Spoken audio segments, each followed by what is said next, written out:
अस्सलाम वालेकुम six class. I hope you are all doing well. बेटे हमने फर्स्ट चैप्टर की रिवीजन स्टार्ट की हुई थी, एक्सरसाइज की रिवीजन स्टार्ट की हुई थी।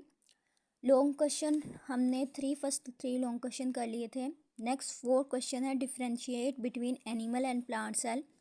एनिमल और प्लांट सेल में क्या डिफरेंस होता है उसके रिलेट आपने बताना है। बेटा इस क्वेश्चन का आंसर है पेज नंबर 9 पर। पेज नंबर 9 है, इस पर इस क्वेश्चन का आंसर है।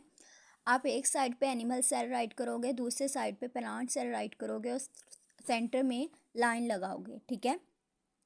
एनिमल सेल बेटा बेसिकली क्या होता है, फर्स्ट डिफरेंस जो है, cell wall is absent in animal cell. Animal cell में सेल वाल एब्सेंट होती है। बेटा बेसिकली सेल वाल जो है आउटर वाल को बोलते हैं। एनिमल सेल में सिर्फ एक ही आउटर वाल होती है जिसको सेल मेम्ब्रेन कहा जाता है, जबकि प्लांट सेल में 2 आउटर वाल होती हैं। एक सेल मेम्ब्रेन इनर साइड पे होती है, आउटर साइड पे सेल वाल प्रेजेंट होती है। क्लोरोप्लास्ट बेटा एनिमल सेल में एब्सेंट होते हैं जबकि प्लांट सेल में प्रेजेंट है। Chloroplast are absent in animal cell, chloroplast are present in plant cell. बेटा क्लोरोप्लास्ट एक ऑर्गेनेली थी जिसका काम क्या था, इसके पास ग्रीन पिगमेंट होता है क्लोरोफिल, जिसकी हेल्प से प्लांट सनलाइट को ट्रैप करते थे और फोटोसिंथेसिस करवाते थे। ये हमने रीडिंग में इसको रीड किया था। नेक्स्ट है बेटा many small vacuoles are present in animal cell. Animal cell में एक से ज़्यादा स्मॉल वैक्यूल होते हैं, ये शो भी करवाए हुए हैं। ठीक है, साइज में छोटे होते हैं और छोटे छोटे एक से ज़्यादा वैक्यूल प्रेजेंट होते हैं, जबकि प्लांट सेल में सिर्फ एक लार्ज वैक्यूल ही प्रेजेंट होता है जो कि सेंटर में प्रेजेंट है। ठीक है बेटा, इन वैक्यूल्स का काम क्या होता है, इन्होंने वाटर को स्टोर करना है।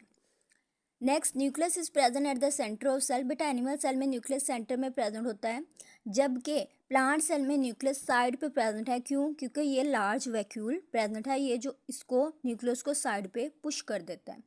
Nucleus is displaced from the centre due to the presence of large vacuole. बेटा यहाँ तक ये क्वेश्चन है, ये क्वेश्चन नंबर 4 लॉन्ग क्वेश्चन का आपका आंसर है। आपने चेक कर लेना है, आपने इसको होमवर्क में कंप्लीट कर लेना है। अगर किसी ने होमवर्क नहीं किया हुआ तो बेटा इसको कंप्लीट कर लें। ठीक है, यहाँ तक जो है हमारे लॉन्ग क्वेश्चन एंड हो रहे हैं। नेक्स्ट बुक पे क्वेश्चन है diagram show a plant cell. बेटा ये प्लांट सेल की डायग्राम बताई हुई है। ए पार्ट में पूछा हुआ है identify the organelle labelled as X and Y, कि एक्स और वाई कौन सी ऑर्गेनेली हैं। बेटा एक्स क्लोरोप्लास्ट है, वाई न्यूक्लियस है। ठीक है, आप ये बता दोगे आंसर में, ये मैंने आपको लिख के भी बताया था। आप इस तरह से क्वेश्चन राइट करने के बाद आंसर ए लिखोगे, उसका आंसर लिखोगे एक्स क्लोरोप्लास्ट वाई न्यूक्लियस। बेटा बी पार्ट में उन्होंने पूछा है right the function of each organelle, her organelle का अपने फंक्शन भी बताना है। बेटा बी पार्ट लिखोगे, फंक्शन की हेडिंग दोगे, देन क्लोरोप्लास्ट की हेडिंग दोगे और बताओगे कि इट कैरीज आउट फोटोसिंथेसिस, ये फोटोसिंथेसिस को करवाता है।